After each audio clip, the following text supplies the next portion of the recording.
I just need to put this out there. This whole white systemic racism thing.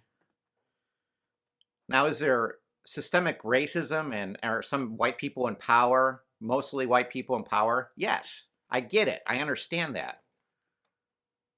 Let me share with you a little bit of my story. Not to brag or anything, but just give you some background into my life because I am continually called a racist because I am white. Let's see if I'm a racist. I'll let you judge.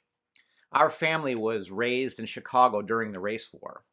And often there were neighborhoods in Chicago. There are neighborhoods in Chicago. Different races, different people groups tend to live in neighborhoods together. And often black people would come into my family's neighborhood. I don't like that there's different neighborhoods separated by race. I don't like that, but it is what it is. Anyhow, black gangs would come into the white neighborhood, rob my family, get in fights, attack my family, weapons, everything like that. So it was hard for my family to look on black people equally with love. But little by little, as they came to Christ, that hatred or that prejudice and that bias started to die off. And there started to be a love for people and a treating people with respect and fairly, even if they're different races or even the same race.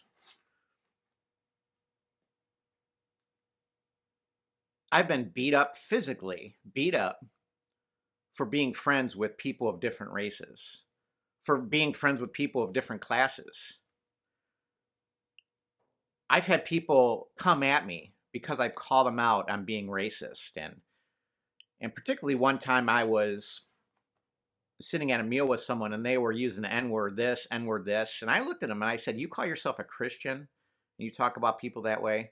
This person came over the table, much bigger than me, to fight me and got stopped. But I have been beat up over the issue.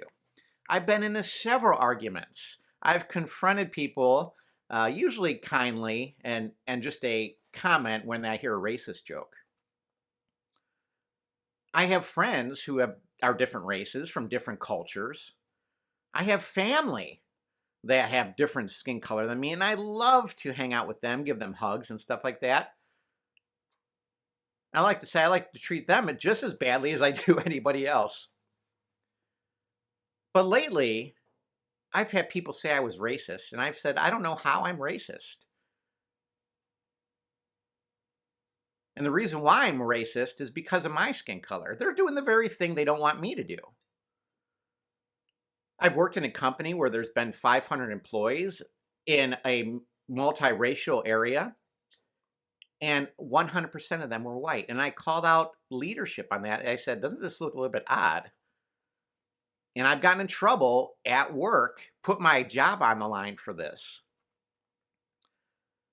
I've hired people of different races, not because of their race, but because I like them. I thought they'd be good employees. And have broken the mold in that company. I've hired a lot of people of different races. I don't care about their skin color. I care about, are they able to do the job? Do they fit well? So when someone comes up to me and says, you're a racist, I ask them why. And when I ask why, typically the response is, because you asked that question. Or, because you don't know you're racist.